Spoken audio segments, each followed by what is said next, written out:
What's going on, y'all? Welcome to another episode of the Work to Wellness to Wealth podcast, where my goal is to help you work well, live well, and create wealth. We're going to talk about preparing for retirement from a holistic perspective. Probably that's something that you never heard of. What is a holistic perspective for retirement? So we are going to dig into that. And so, as always, before I get started, let me begin with this disclaimer that I nor my guest are financial advisors, and the content of this podcast is for educational and informational purposes only, and it does not constitute financial advice. Your financial situation is unique to you, so please do your research and consult with a qualified financial advisor who is familiar with your unique and individual and personal financial circumstances. All right, so let's go ahead and get this party started. So I'm about to bring my guest to the stage. This is Mr. Carl Cook, and I'll let him tell you a little bit about himself. But Carl, come on to the stage, my brother. How you doing tonight? Hey, I'm doing excellent, brother. How are you? Man, I'm good. Thank you so much for joining me on the podcast, man. I really do appreciate it. I know the people are going to be blessed by your presence tonight. So I just want to say thank you, and I appreciate it. My pleasure. Yeah. So me and Carl, how long have we been knowing each other? Since about 2008. I think so. Yes, around 2008 when we started at Norcross. Yeah. So me and Mhm. Carl, we attend the same church, and we've been serving together. It's really been a blessing. But what we're going to talk about retirement, preparing for retirement from a holistic perspective. And let me tell you all why I decided to invite Carl on here. Like I said, we serve together. So every time I have a conversation with Carl, it's like, Carl, what's going on, man? And Carl, you would always say, well, yeah, me and my wife, we're getting ready to go and take a trip to X, Y, and Z. We're getting ready to travel here. And after a while, I started to kind of realize, like, man, they travel a pretty good bit. And so it just really made me think, because like getting to that point doesn't happen by accident. So on top of being just a mighty man of God, you have done some things in the natural perspective to position you and your family to be able to enjoy life in retirement. And I thought, like, man, that would be something really good to share with my listeners. And I'm going to tell you why this is so important. And I'm going to just read a couple of statistics, and then Carl, we'll jump in. You can jump in from here. So 58 million, or 32% of working age Americans, have no retirement savings. That one was astounding to me. 43% of Americans are worried about outliving their savings in their retirement. On average, Americans believe they'll need 1.8 million to retire comfortably. However, only 37% of workers believe they'll be able to achieve this goal. Nearly 7 in 10, or 67% of Americans between ages 50 and 75 don't have a formal retirement plan, while 4 in 5 lack retirement planning basics on how to be financially secure. There's a few more. 67% of retirees said they wish they better understood retirement savings when they were working, with 57% saying they waited too long to start. So I think I'll just stop there, but some really alarming statistics there. But so Carl, I'll just let you start there. It's like, when you hear those type of things, what does hearing that mean to you? It's a little disappointing, to be honest with you. When I hear of a lot of wealthy individuals not paying income taxes, um, I'm reminded of tax loopholes. In other words, there are things that individuals can do to minimize their impact on paying taxes, which allows them to retain more of the income they make. Okay, so they're not avoiding taxation. They're not evading taxation. They're just avoiding it or delaying it as long as possible. One of the best things that the average person can do when it comes to retirement is participating in a 401k or an individual retirement plan. Mm. These are plans that are structured and they're designed to help people accumulate income that will allow them to have income well into retirement. So if you think about if a company is offering a 401k, say for the average working person, and they say they're going to do a 6% match, then that's automatically a 6% return that you're making on your investment without doing anything. Can you, for those who might not know, when they say 6% match, what exactly does that mean? I just want to So, make sure. so that means that an employer will say, for my employees that participate in this 401k, I am going to give them 6% of every dollar that they invest in this plan. That And sounds like free money. that's exactly what it is. It's free money, and people who are not participating in that 401k are leaving money sitting on the table. Additionally, with 2025, a person can contribute up to $25,000 a year into their 401k. And anything that you contribute to a taxable 401k, and we'll talk about the difference between a pre-tax and after-tax. Okay. But if you participate in a pre-tax 401k, anything you contribute automatically lowers your taxable income. So what that means is that instead of you paying taxes to IRS and the state that you're living in, you're taking that money and putting it aside for your retirement or for your children and grandchildren and great grandchildren. So you're also creating generational wealth by doing Mm. that. So it's benefiting you now as well as preparing you for the future. And so that's pre-tax. Now there's after tax. Some people call it a Roth account. Roth accounts are really good because you're paying taxes on the money that you put into a Roth account today. But when Okay. you start taking distributions from it, you won't pay taxes. So let's say that the tax rate now may be 20% for an individual. When it's time to retire, who knows what the tax rate will be? So even if it's 30% or 40%, you'll never pay income taxes on the money that goes into a Roth account. So these are things that can be done today that's setting a person up for not just retirement, but also for living and, like I said, for creating generational wealth for their generations. Oh, we can stop right there, man. We can stop right there. Just those two pieces of advice that you gave right there will be enough to set most people up to be in a very good position for retirement. So you talked about the 401k with the employee match. That's free money. And then even like I work in education, so we have like 403bs. We Same don't here. get the match. But it's pre-tax dollars, and he mentioned the Roth IRA, and so that's something that I heard about, and I started contributing that, and that's such a good point that we get taxed on the money up front, but you don't know what that tax rate is going to be another 5, 10, 15, 20 years from now when you retire. And so it's that's a really good piece of advice that you don't have to pay maybe a higher tax rate on that money later on down the line.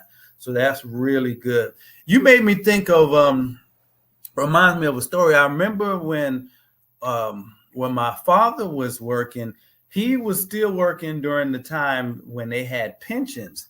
And my mom was just telling me this story over the holidays. And so he began this new job and they had 401ks. And he initially was just like, I'm not giving those people my money because that's what the conversation was with the other guys who were working. And this was maybe, probably back in the 90s or in the 80s. And so my mom was just like, well, Sonny, look, that's they're going to give you free money. And just because of the pressure, the peer pressure in a sense, you know, initially he was like, no, I'm not going to do it because that's what everyone else was doing. But thank God he listened to wise counsel. He listened to my mom, and she said, Sonny, you need to go ahead and do that.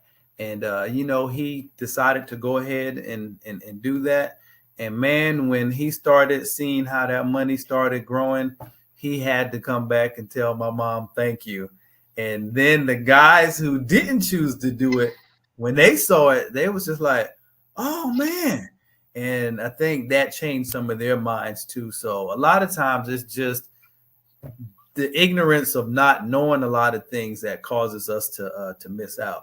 So Yeah, and another thing is some people think I cannot afford to put money into this 401k.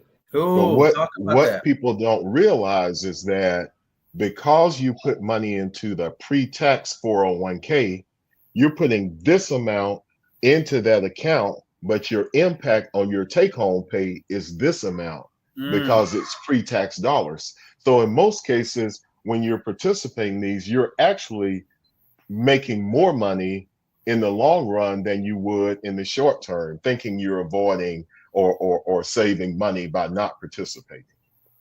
that's Uh, good. Another thing is people who are participating, as you get pay increases, say you get a 3% pay raise next year, instead of taking that 3% pay raise, dump that into the 401k. It's money that you haven't been accustomed to spending. True. You're not budgeting for that, so go ahead and dump that in. That's just going to help you even that much further to put more money into your account. Man, Carl, that's some rich advice there. So you brought up a good point, and I want you to kind of go back and address it a little bit further. People who say that they can't afford it. So what would you say to that person who um, they just want to enjoy life today? And it's just like I work hard for this money, so I should be able to enjoy it. Tax season is coming up. I had a tax professional on here last week, and she was just, saying how sometimes she'll provide some financial counsel for people in terms of using that money to better their future. It's okay to enjoy today, but what would you say to that person who was just like, I work hard for this money and I should be able to enjoy today? So how do you balance out enjoying today, which you should, versus or coupled with saving and preparing for your future? Jesus said, I came that they may have life and have it in abundance to the full until it overflows. And Come that's on not now. when we get to heaven. That's on this side. He wants us to have a good life. He wants us to enjoy, the things that we like to do it. But we have to be smart about it at the same time. There's a scripture in Habakkuk that talks about writing the vision, and making it plain that he that reads it may run with it. Come So on one of now. the things that my wife and I started doing years ago was, first of all, making sure we do a budget, making sure that we know before we get paid where each dollar is going to go. And there's a Ooh. bucket for spending, Mm. there's a bucket for saving, there's a bucket for splurging, if you will. There's a bucket for tithing or giving to charity. So trying to stay within that bucket. And so if we want to take a trip to Spain next year, then we know how much it's gonna Hey, now cost I don't mean to to cut you make. off, but where is that place that you all are going? I never heard of this. This is how you know when you on next level. What's the name of the place where you said you all are going? Mallorca. Majorca. Never heard of Yeah. that one. I'm gonna make it there Uh, one day, but So, that's so I mean, but it could be Costa Rica, it could be Jamaica, it could be Dominican Republic, it could be to Disney World, yeah. wherever, But it's just a matter of setting those funds aside up front, so that when you go, you're not having to use Visa and MasterCard to charge your vacation, paying those exorbitant interest fees on those credit cards, Mm. and going into debt. So that to me, I think is the key, is trying to avoid debt as much as possible. Debt is not our friend. Uh, Mhm. Having a good credit score is good for buying things, but that means that you've had to go into debt to get that good credit score. So I would much rather have the cash than have the credit score. Yeah, that's interesting. It seems like the key word that came to my mind when you was talking about all this is planning. And you have to plan for the type of future that you want. So I love the concept of what you said of putting money aside in buckets. And I do the same thing, and it helps out a whole lot. Putting money aside for specific purposes. So, he talked about the retirement account. So you got a retirement bucket. He talked about splurge. You got a splurge bucket. I call mine my fun money account. You put money aside from there. Then you got your savings bucket. Put money aside there. Then you have your bucket with your checking. So separate your money out for specific purposes. And one real important thing with that call is that you have to respect whatever you allocated that money for. Man, I think that's really important. What you said, man, stick to the budget and put those things in their buckets, and you'll be okay. You'll be okay. That's good. So, what are some of the strategies that you all used, you and your wife, as you prepared? And I know you told us a whole lot. Are there any other things that you all intentionally did, or better yet, how much thought did you give to how you wanted to move in retirement? So, like, you all travel a lot now. Did you already kind of pre-think we want to do a lot of traveling when we retire, so we're going to work on positioning ourselves to do that now? Our thinking was more in terms of having the disposable income to do whatever it was that we wanted to do. Travel being one of them, but not necessarily travel. Um, it was things like not being in debt. That was a goal. Paying the house off early. Uh, not having car payments. Having money that we can give to our grandkids, or setting them up with a investment account, letting them have a brokerage account where they can buy shares in whatever they want to buy shares in. If they like Nike, then put a little money in that Nike stock if that's something that you like, and so they can see how investing can help them in the long run, and how that accumulates income. So it's just having the income to do whatever, and not being a slave to the lender, Mm. not being in bondage, not owing anyone. So that was kind of our thinking, is wanting to be in a position where we were not a slave to the lender. Man, Carl, you dropping some nuggets tonight. And what you said about working to eliminate as much of that debt as possible. Man, that piece right there, if you can just take care of that part during your working years, you will really put yourself in a good position to enjoy retirement. Because imagine you work all of your years paying bills, and then you go into retirement and you still have all of this accumulated debt. So y'all listen, man. Be smart on how you manage your money today in such a way that you don't put yourself in a lot of debt. And if you're in a lot of debt, don't get in more debt. You know what I'm saying? Pay what you pay. Where you are now, figure something out, and don't continue to accumulate debt throughout your working years, because guess what? You're gonna have to pay that money back.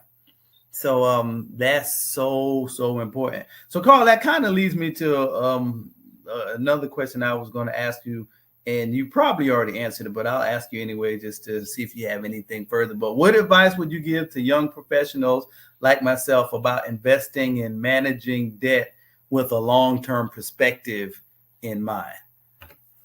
So again, any debt that we have, there's interest payments that have to be made on that. So just think, if you have a credit card, and you're paying 20%, 25% interest on that credit card, that's money that could go towards your savings or your retirement planning or your college savings for your children or grandchildren. So there are a lot of other things that you can be doing with that. And so the best thing that we can do as part of saving is having an emergency fund, so that Mm, if the tire goes out and you have to buy a tire unexpectedly, there's money there to do that, so you're not having to take the plastic and go do it.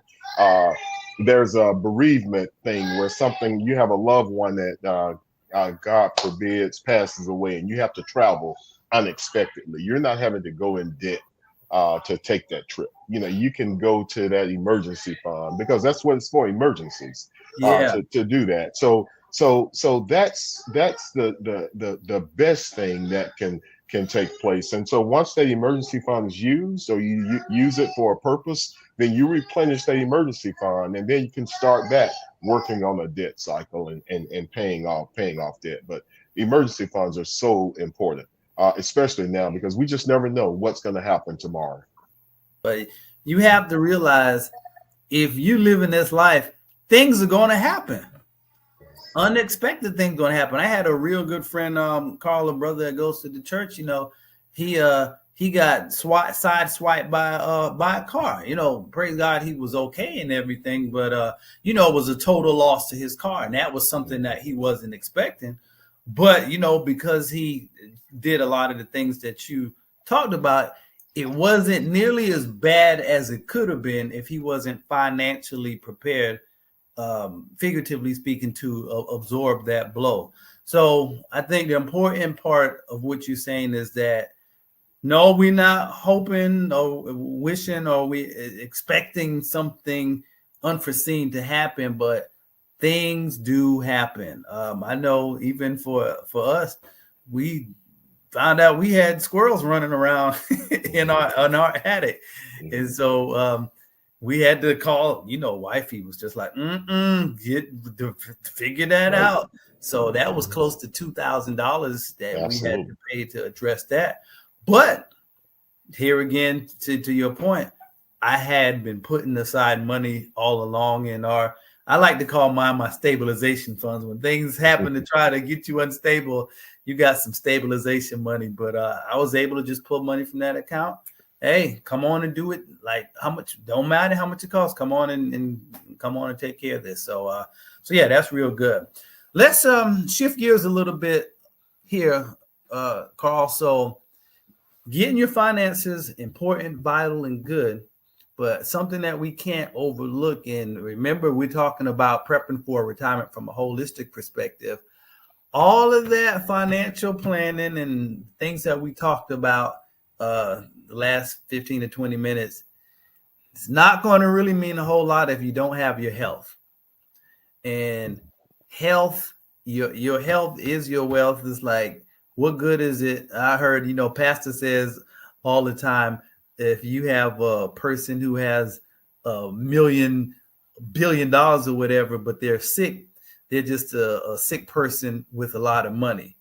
And Mhm. so when we talk about preparing for retirement, we want you to be whole in your health as well. So if you could just talk about, because even with all of the traveling now, and you can share a little bit of this, isn't there a level of health that you have to be living at to be able to travel, even especially internationally? Well, absolutely. And who wants to be trying to get on a cruise ship with a walker or in a Mm, wheelchair mm, when it's not necessary? We can do some things now to prevent that from happening. And so, yet, physical activity is very important to us. I try to do 3 days a week doing cardio and 2 days doing strength training. Just to no be doubt. able to stay mobile and to stay functioning, because I don't, I see a lot of um, elderly people who are just in a place where they're dependent Mm, on someone else to help them and do things for them, and that's not something that I want to do as I age gracefully, if you will. So, so yeah, so physical activity is so important, and you can't just do it based on diet alone. It has to be some some movement. You know, a body at motion tends to stay at motion, and a body at rest tends to stay at rest. So it's staying active, staying, you know, if it's nothing but going for a walk after dinner, doing some kind of physical activity every day. Man, that's so good. And you have to start thinking about that now. Like where you are now in terms of your health is a result of what you have been doing over the last 5 years, 10 years or so over your lifetime. So even for me, I know when I got this epiphany of just really investing in health for the long term, um, I remember I said I'm gonna get me like a trainer, and I think this was like maybe 2 years ago. And he's like, "Well, what are some of your fitness goals?" And he was like, "But you want to bulk up and build some muscle or whatever?" And I said, "No, I want to do what I need to do to prepare for my 90-year-old self." And he Mhm. was just like, "Oh man, I never really heard that before." He's like, "But that's a good way to be thinking." And so something shifted in my thinking. And I think it was just watching my mother. Like I always remember her going to the gym, and she had been doing that like for about 30, 40. I'm 48 now, so probably about 30 years Good that for I her. had been watching her just after work go Mhm. work out. Sometimes I'll be with her, and it was all women's gym, so I would have to sit in the car. But I remember that, and so looking at her now, I think she'll well, I won't tell my mom age in case she watched this, but she's still living a high quality of life in terms of her health, even at the age that she is now. And a lot of her peers, a lot of the people who are in the same age group with her, I mean, they have all types of different ailments, and to your point of what you said, some of them are, needing walkers and canes and different things. And I have to attribute it to, so all of that work that she's been putting in all these years, she's reaping the fruit of that now. And even to this day, I'll call her, we'll talk at least every other day, and we hold each other accountable. Did you work out today? Yeah, I worked out today. And if Awesome. she didn't, she was like, I got my 10,000 steps in though. Mhm. And so that's so important. So we just want to highlight to you all, be intentional about investing in your health. And as Carl said, that has a lot to do with movement. That has a lot to do with the type of foods that you're eating. I'm not going to go into a soapbox, man, because I've been studying a lot about the impacts of sugar and carbs Mhm. lately. And that was one of my, things that was tripping me up. Sugars and carbs, man. Look at the ingredients, and if you don't recognize what it is, then you probably don't need to put it in your mouth. I'm just saying. But sugar and carbs, not getting enough rest, not drinking enough water, nutritional deficiencies, all of those different things over the course of years are going to impact your body. And Carl, it tells us in the word that our body is the temple of the Holy Ghost, man. So you got to take care of your temple. But we not gonna preach tonight. Well, we are gonna talk some spiritual talk, man. We are. Um, so Carl, we talked about the financial part in terms of preparing for retirement, or even the next 5 to 10 years of your life. You may be younger watching this. You may not be at a age where you're going to retire soon, but you're going to at some point get to a place where you're not going to want to work as much as you're working now. And so you have to start planning for that now. So we talked about the financial piece. We talked about the health piece. Let's talk about the spiritual and the emotional piece as well. So let me ask you this question. How important would you say spiritual and emotional wellness is in your retirement journey, and why? So just tell us a little bit about your journey where taking care of and developing spiritually is concerned, and how does that play into your life now and even in the future?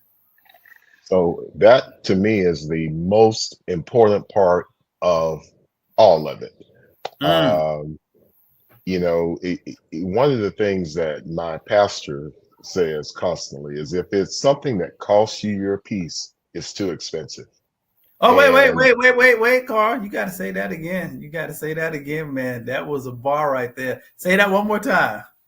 if there's something that costs you your peace, it's too expensive. God, And dog. so one of the things that I know is that in him, he's my peace. So from a spiritual aspect, he's the Prince of Peace, and so I put a lot of confidence in my faith in him because it's in him that I can experience that peace and not allow the cares and the worries of this life to Come on. interfere with the relationship that I have with him. So the spiritual side is so important. It's I mean, it's like food to me. If I don't have the time or take the time to spend in my quiet, I call my quiet time. That's my time that it's just me and God. It's Mm. just us. And I get off into a room and I'm in the word or listening to praise and worship music or praying. But that time, man, is so key and so vital to me.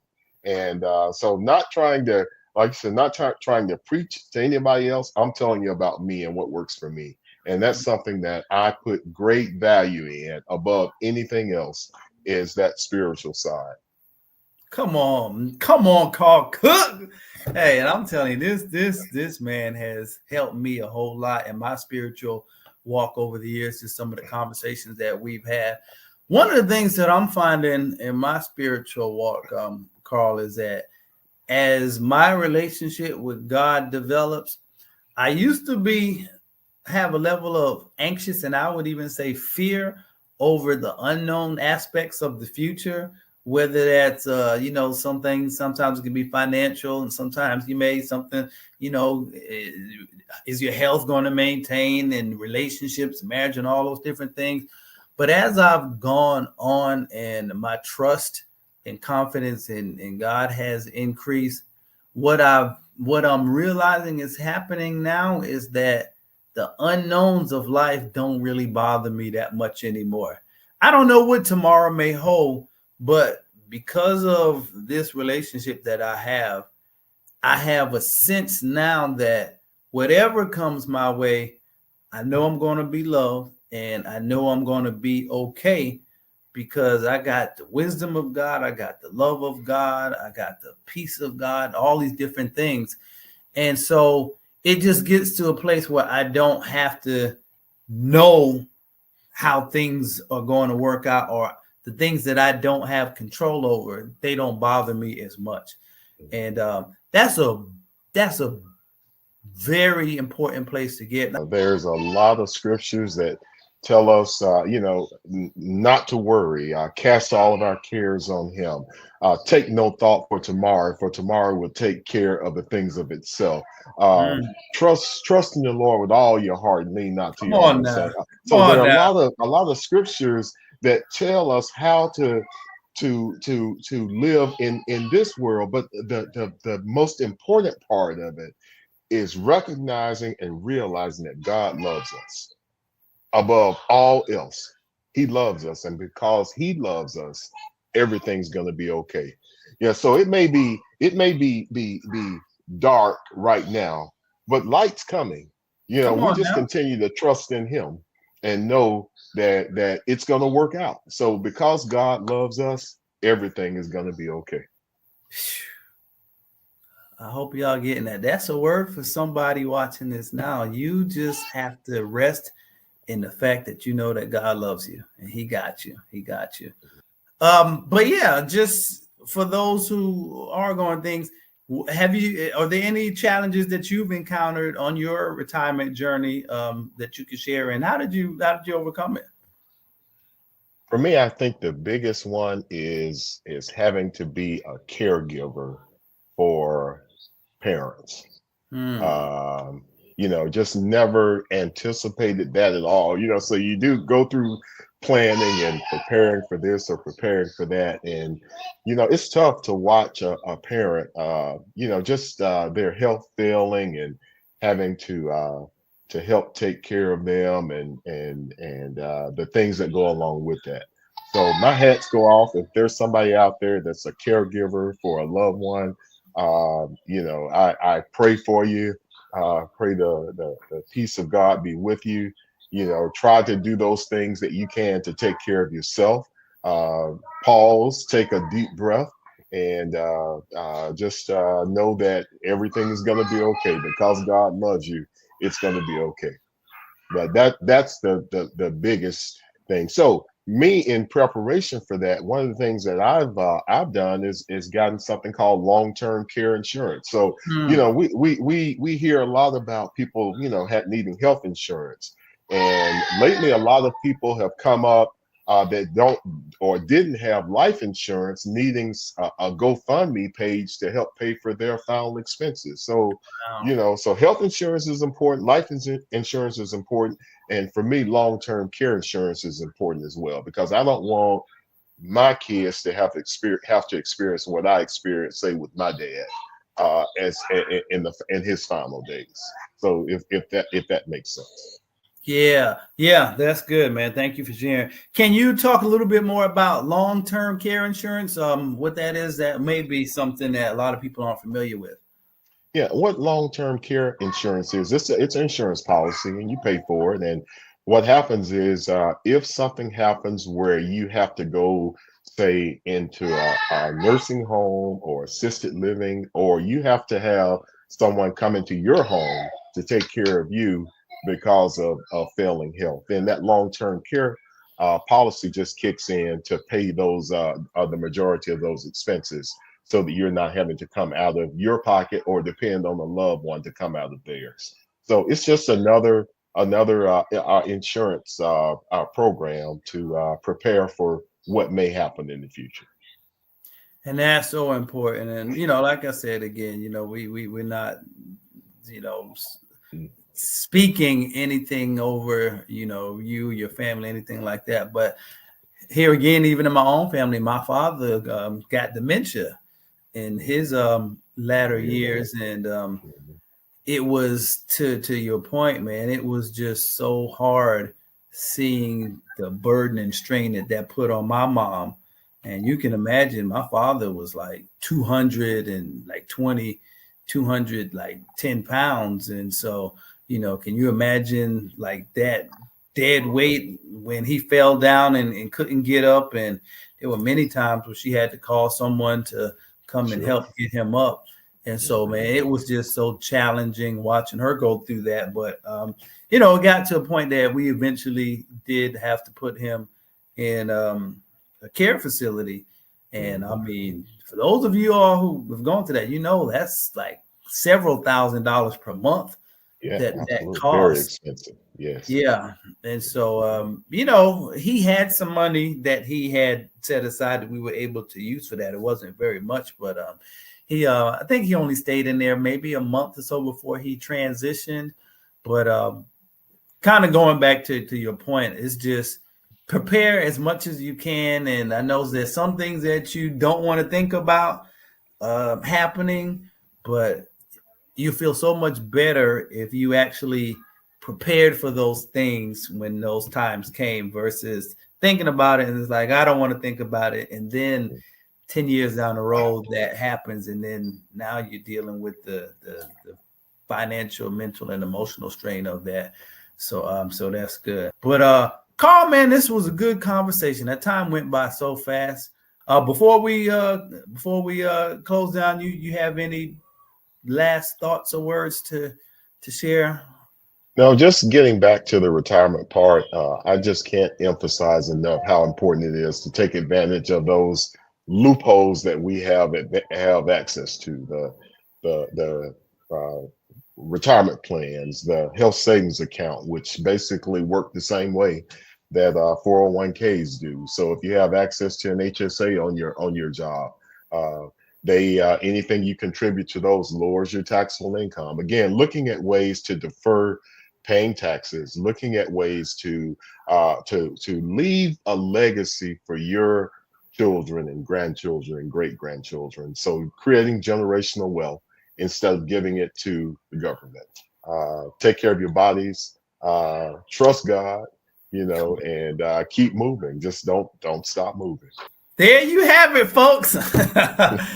Carl, I appreciate you so much. Again, thank you so much for sharing your wisdom with us and with my podcast audience tonight. And definitely have to have you on again sometime in the near future. So look forward to it. Thank you, bro. Okay, man.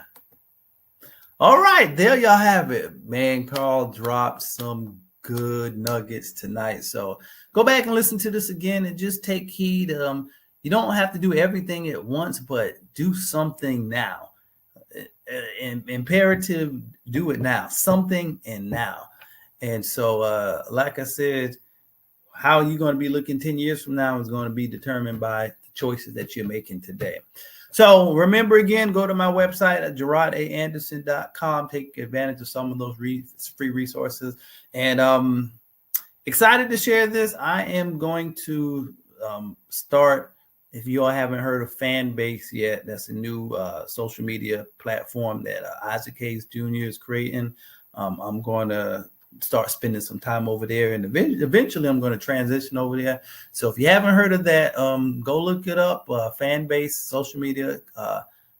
Definitely now will be a good time. It's still early and Black owned as well. So I will be transitioning over there sometime in the near future. So just wanted to go ahead and kind of get you all prepared for that. All right. Well, thank you all so much for tuning in. I'll be here with another exciting episode for you all next week. So until then, take care of yourself and